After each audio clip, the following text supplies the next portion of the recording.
Good afternoon, everybody.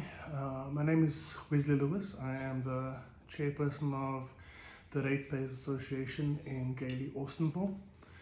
And I'd like to just address something that has been quite a ongoing and serious discussion in our community.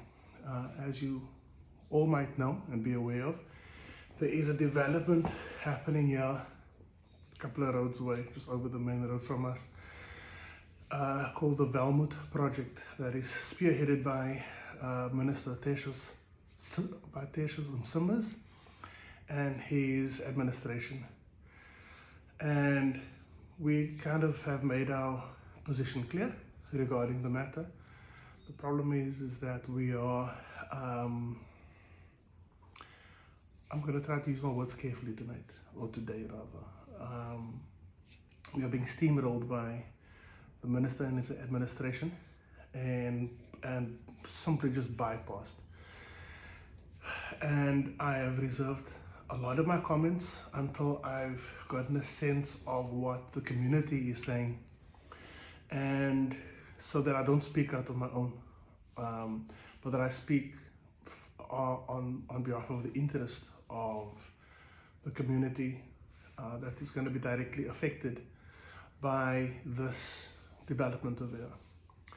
Now let me just start off, and I won't be long, but let me start off by saying that the problem that we have is not the development and the housing project itself. We believe that everybody is entitled to housing, a roof over their heads, and a warm bed, a warm dry bed to sleep in, a place that they can call home. But at the same time, we also believe that offering people dignified housing is more of a priority than just dumping them onto a specific open plot of land. Now, I do know that the development is undergoing tremendous and strenuous infrastructure processes, but the problem is that we don't know exactly what it is, and that's problematic in the sense that we see all around us and all around in our areas that the kind of housing developments that takes place is that of clusters, people being forced into a singular, like masses of people being cramped up into a small space, as we have seen in developments such as Mitchell's Plain, this later development in Forest Village. It's just a ongoing or a continuation of the old apartheid regime Group Areas Act, where they would just shove people all into a little space and say, do what you must do, to each other. The problem is that 35 years down the line, after the abolishment of apartheid and its affiliated laws, we still are seeing the same effects being perpetuated in these various spaces. So we're looking at places like Durbanville or Kells River or Brackenfell or Constantia, Plattekloof, Town, for example, and we see that when they do developments over there, it is, and even in Boertesig, as the minister said, we see those kind of developments happening in those places, in the previously white areas. We see that kind of developments being put up over there, whether it's half private or half government. It's the kind of developments that adds value and adds meaning. There are schools and malls and clinics and living quarters where people get to dwell in a communal sense, which is like plazas and parks and those type of things. Here in Blackheath, where we live, there are no parks to speak of. There's no communal dwelling spaces where we can maybe go just have a picnic or take our dogs on a walk. We don't have pavements on the roads over here. Our schools are 36, 40 kids in a class, and that was the last time I checked when I was on the SGB at the Kaylin. And So it could be in excess of 40 plus, maybe 50 a class right now. And our people don't have a place to put their children into school. I turned my other property into a creche because we needed, and we handed it over to people that actually are accredited to handle this kind of service, and it is privatized because the government isn't forthcoming with these kinds of things. What we fear is that this development of here is just going to be a continuation of that, and the reason why we fear it is the point that I'm trying to get to is the following. The reason why it's happening is because we can see in Forest Village, in Malibu, we see all in the surrounding areas of here that the kind of developments that are coming up do not include clinics, schools, or infrastructure development on the roads. We're waiting for 46 years for a bridge to come. It's not coming. We've been waiting for a myriad of services that has been promised that just simply not forthcoming. And now we've got the minister coming in here, steamrolling us with information and entirely sidelining us. We have made application upon application upon application, sent emails, multiple emails. On the information session, we tried to engage the minister on the matter of public participation and what the protocols and processes are that are put in place, but he just shrugged off the question and rubbished it as if it doesn't form a part of his mandate. So I've waited about just over a week to actually wait and see what the other constituents are saying regarding this development, and it seems that it's unanimous that the minister has appealed to those who are desperate, those who are homeless, those who are backyard dwellers who don't have homes of their own. He's appealed to their better nature to actually support this thing and to just help him in steamrolling the process through. The problem is that the desperate and the backyard dwellers doesn't constitute the entirety of the community which is going to be affected by this development. The entirety of the majority of the people over here are homeowners, are ratepayers, are people who have invested their life's work into their property and into the houses which they take pride in. We have for the past 5 years been officially pushing to get development and upgrades to our area with not a lot of success. Not for lack of trying, not for lack of knocking on doors, not for lack of complaining and being a part of the ward committee, etc., sitting on sub-council meetings and raising our voices.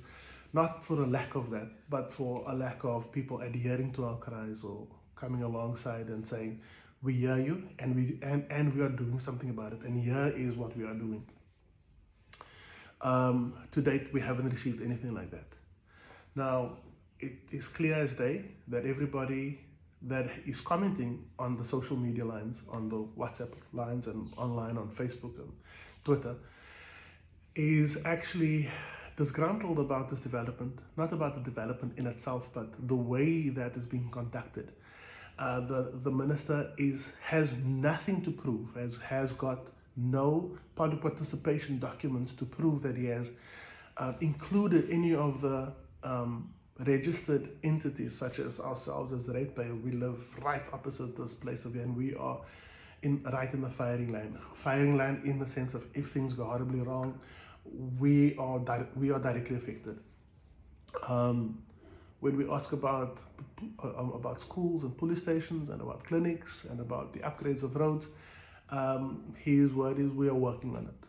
Meanwhile, they are currently working to get this development going. He said as early as next year, October, that was his words, they want to start to lay the first brick, but there hasn't been a single engagement with any committee, any institution, regardless of requests. So I'd like to appeal to everybody who is listening to this video to please make your voices heard. I will be posting a video of the minister's address on which I'd like you guys to note the minister's tone and the way that he addresses the people when he speaks and he delivers his presentation to the people. It is, this is what we're going to do, and you don't have a choice. It speaks of echoes, it smacks of echoes of the Group Areas Act, where we were just done certain things to, and we didn't have a say.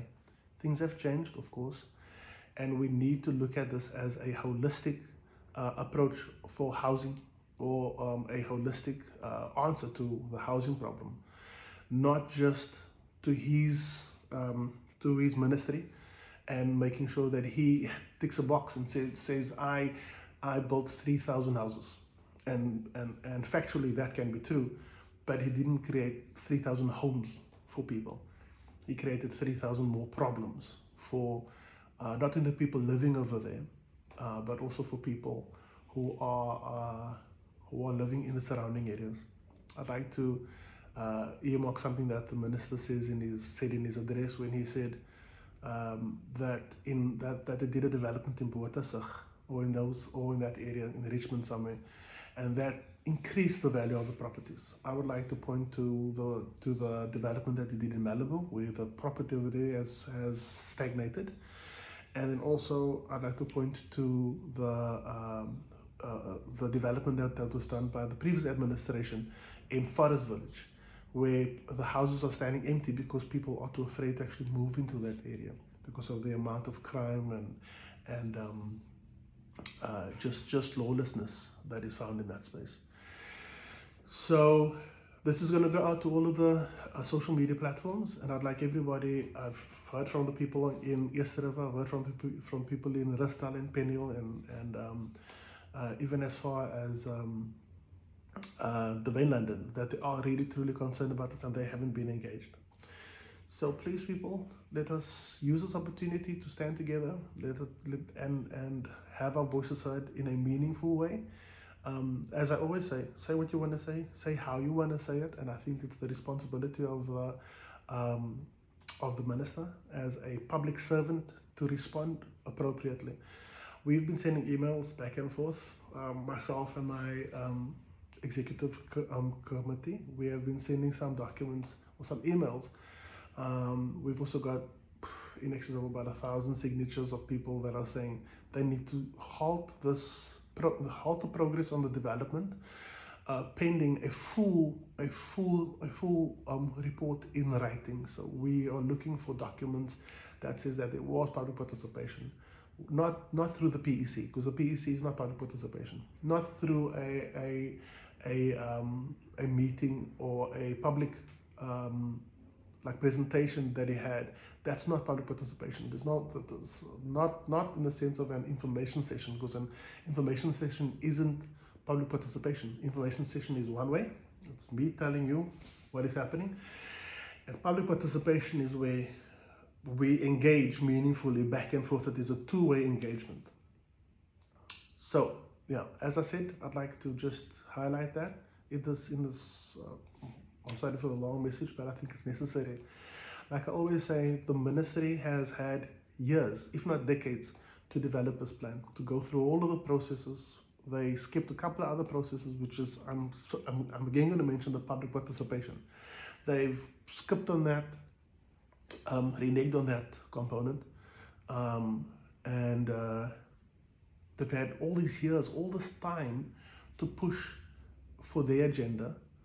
And they are offering us, and I need to apologize for 14 minutes or 15 minutes of your time.